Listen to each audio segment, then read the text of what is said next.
Hello बच्चों, आप देख रहे हैं HTV Tots TV। चुड़ैल की बांसुरी। एक सुहाना सा दिन होता है और मगन, रामलाला, चंदन, राजन, तपन और गोलू के पापा गांव के बरगद के पेड़ के नीचे बैठकर अपनी शाम की गपशप कर रहे हैं। अरे रामलाला और चंदन, तुम्हारी फसल कैसी चल रही है इस साल? अरे बंधु, क्या बताएं, बारिश ने तो परेशान कर रखा है। सही बात, बारिश की कमी ने दिमाग खराब कर दिया है। सरपंच गांव वालों के लिए एक खबर लेकर आता है। अच्छा मेरे गांव के भाइयों, सुनो जरा। हमारी सरकार ने किसानों के लिए शहर में एक सेमिनार का आयोजन किया है, जिसमें वो खेतों के बारे में और भी कुछ जानकारी देंगे। तो मुझे लगता है कि हमें वहां जाना चाहिए। सरपंच जी, मेरे खेतों में कीड़ों ने परेशान कर दिया है, उसके लिए कुछ जानकारी मिलेगी क्या? बिल्कुल, तुम्हारे खेतों के बारे में तुम्हें सारी जानकारी देंगे वो लोग। तुम तीनों को जाना चाहिए, बहुत फायदा होगा तुम्हें उससे।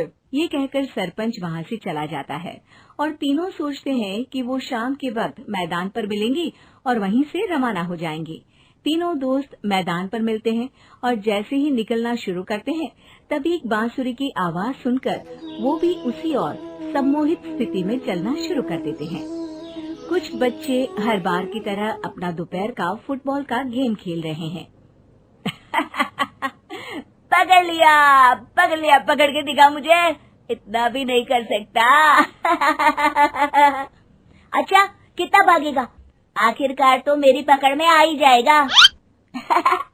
हाँ, तुझे पता नहीं तपन, राजन कितनी तेज दौड़ लगा सकता है। खेलते खेलते अचानक से एक बांसुरी की मीठी आवाज सुनाई पड़ती है। सारे बच्चे उसका पीछा करने लगते हैं। शाम हो गई है और बच्चों के घर न आने की वजह से उनकी माँ मैदान में पहुँच जाती है। राजन बेटे, अरे ओ राजन बेटे, किधर चले गए? इतनी देर हो गई, घर वापस क्यों नहीं आए बेटे? तपन बेटा, चलो घर, शाम हो गई है, कितना खेलोगे? और गोलू, ओ गोलू। तीनों की माँ एक दूसरे को देखने लगती है और उन्हें एहसास होता है कि उन तीनों के बेटे घर आए ही नहीं। अरे राजन और गोलू की मम्मी, आप इधर? राजन और गोलू घर नहीं आए क्या अभी तक? नहीं तो दोपहर में राजन मुझे बताकर गया था कि वो तपन और गोलू के साथ खेलने जा रहा है। मैंने सुना है कि गांव में एक चुड़ैल घूम रही है, कहीं वही तो नहीं ले गई ना हमारे बच्चों को? ऐसा कुछ नहीं हुआ होगा, हम तीनों अलग अलग जगह ढूंढते हैं, इधर ही खेल रहे होंगे तीनों बच्चे। ये कहकर तीनों बच्चों की माएं उन्हें ढूंढने निकल गयी। बहुत देर हो गई और फिर भी तीनों बच्चे मिले नहीं। तीनों की माएं मैदान पर फिर से मिलती हैं। सुनिए जी, ये तीनों मिल ही नहीं रहे और मेरे दिमाग में बहुत बुरे बुरे ख्याल आ रहे हैं। आप चिंता मत कीजिए, हम सरपंच से जाकर बात करते हैं, वो हमारी मदद करेंगे। गोलू की माँ सही कह रही हो, चलो चलते हैं। एक उम्मीद की आशा लेकर तीनों अपने बेटों की फिक्र में सरपंच के घर जा पहुंचती है। सरपंच अपनी शाम की चाय पी रहे हैं और अखबार पढ़ रहे हैं।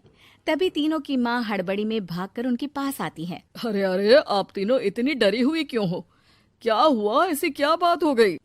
तिवारी जी, हमारे लड़के दोपहर से खेलने गए हैं और अब तक लौटे नहीं हैं। हमने उन्हें सब जगह ढूंढा, लेकिन हमें वो मिले ही नहीं, इसीलिए हम भागकर आपके पास आ गए। अच्छा, इनके पिता कहाँ है? ये कुछ काम के लिए शहर गए हैं, इसीलिए हम भागकर आपके पास आए हैं। हाँ, मैं उसके बारे में भूल ही गया था। एक काम कीजिए, मुझे उस जगह लेकर चलिए जिधर वो आखिरी बार खेल रहे थे। सरपंच घर से एक डंडा लेकर तीनों के साथ मैदान की ओर निकल पड़ते हैं। तीनों मैदान पर पहुंच जाते हैं और उन्हें ढूंढने के लिए कुछ सुराग खोजना शुरू करते हैं। आपको कोई ऐसी जगह पता है जहां ये तीनों साथ में मिलते हैं? नहीं जी, ऐसी तो कोई जगह नहीं पता। अचानक से वही बांसुरी की आवाज आना शुरू हो जाता है और सरपंच सम्मोहित होकर उस आवाज की तरफ जाना शुरू कर देते हैं। अरे तिवारी जी, आप ठीक तो हैं? कहाँ जा रहे हैं? अरे ओ तिवारी जी, वो हमें सुन नहीं पा रहे हैं क्या? सरपंच बांसुरी की धुन में झुककर उसी दिशा में आगे बढ़ रहे थे। ये आवाज कैसी? ऐसा लग रहा है कि कोई बांसुरी बजा रहा हो। हाँ, सरपंच जी भी उसी दिशा में जा रहे हैं। सरपंच का पीछा कर तीनों मैदान के टूटे हुए बंगले पर पहुंच गए और सरपंच के पीछे दरवाजे के अंदर घुस गए। तीनों बंगले के अंदर झांकते हैं तो देखते हैं कि बहुत अच्छे से संभाला गया है बंगला। उतने में एक हंसी की आवाज आती है।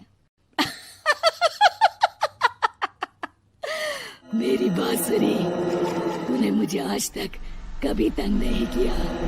हमेशा अपने जादू से लड़कों को खींच लाती है। ये बोलते ही राजन की माँ को तीनों बच्चे और उनके पिता वहाँ चुड़ैल के पास लेटे हुए दिखते हैं। अरे वो देखो गोलू के पापा। अरे रे, अरे गोलू की माँ, अब चुप रहिए ना जरा। उस चुड़ैल ने देख लिया तो हम भी फंस जाएंगे। इन्हें बचाएगा कौन? लगता है ये शहर गए ही नहीं और इस चुड़ैल ने इन सबको भी यही बुला लिया है। अब हमें इन्हें छुड़ाना होगा। एक काम करते हैं। राजन की मम्मी गोलू और तपन की मम्मी को एक प्लान बताती है। बिल्कुल सही कह रही हो राजन की मम्मी। चलो आज इस चुड़ैल को मजा चखाते हैं। तीनों माएं अपने छुपने की जगह से बाहर निकलती हैं और एक्टिंग करना शुरू कर देती है। ये तो बढ़िया है। अब इसका असर औरतों पर भी हो रहा है। वाह जी वाह। तीनों माएं चुड़ैल की थोड़ा करीब आती है। राजन और गोलू की माँ चुड़ैल को पकड़ लेते हैं और तपन की माँ बांसुरी हाथ से पकड़कर तोड़ देती है। अरे पागल औरत, ये क्या कर दिया? मेरी बांसुरी को तोड़ दिया। अब मेरी शक्तियाँ खत्म हो जाएगी। तुम्हें तो अरे तुझे क्या लगा चुड़ैल कहीं की हमारे बच्चों को और पतियों को हाथ लगाएगी तू? बांसुरी टूटने की वजह से चुड़ैल खाक होकर गायब हो जाती है और सारे लोगों की आंख खुल जाती है। सब अपने परिवार को लेकर उस बंगले से बाहर निकल जाते हैं। अगर आपको हमारी स्टोरी पसंद आई हो तो वीडियो को लाइक करें और ऐसी और स्टोरीज देखने के लिए चैनल को सब्सक्राइब करें और वीडियो आप तक टाइम से पहुंचती रहे इसलिए बेल आइकॉन दबाना न भूलें।